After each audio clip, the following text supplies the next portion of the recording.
मला जीवाला जीव घेतला पाहिजे. कसं बी केलंय अजून शाळेचं कुणी आलं नाही. शाळेचं कोण आलं शाळेचं आलं नाही. कुणी सध्या आलं नाही.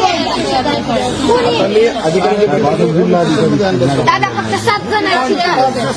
5 ते 6:30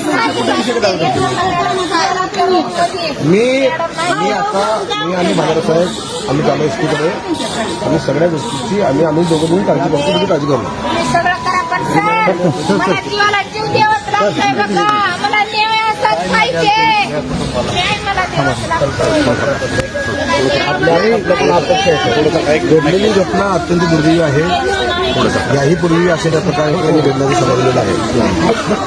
नक्कीच आता मी आणि सुधाकर भागार साहेब आहे आणि दोन्ही या ठिकाणी सखोल चौकशी व्हायला पाहिजे. आमची मागणी आता मी स्वतः प्रेसची तपासणी केली आहे.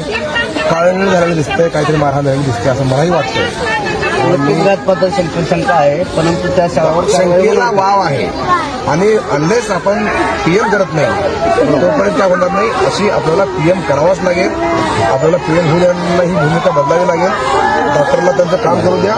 ते पीएम झाल्यानंतर समोर जे काय समोर येणारच आहे. बाकी मी आणि सुधाकर राव आहे, आमची पूर्ण टीम आहे आणि लक्ष देवणीकर स्वतः इथं आहे. नक्कीच बोला काय. आता आम्ही पीएम रूम मध्ये गेलो होतो. गेल्याच्या नंतर ना त्या ठिकाणी ती जी आपली मुलगी आहे तिला पाहता क्षणी तिच्या शरीरावरती वेगवेगळ्या पद्धतीच्या जखमा आहेत आणि तिला मारहाण केलेली आहे. तिचा मर्डर केलेला आहे. मर्डर झाल्याच्या नंतर तिला अटकावून त्या ठिकाणी सुसाईड केल्यासारखं खोटं ढोंग या ठिकाणी रचलं जात आहे. जर त्या मुलीला न्याय मिळाला नसेल तर उभा महाराष्ट्र आम्ही पेटवल्याशिवाय सोडणार नाहीत. नक्कीच. मग शाळेवर काय कारवाई करायची अपेक्षा आहे? संबंधित जी लोक ह्या गुन्ह्यामध्ये आहेत त्या लोकांना फाशीची शिक्षा झाली पाहिजे. तातडीनं ती शाळा देखील बंद झाली पाहिजे.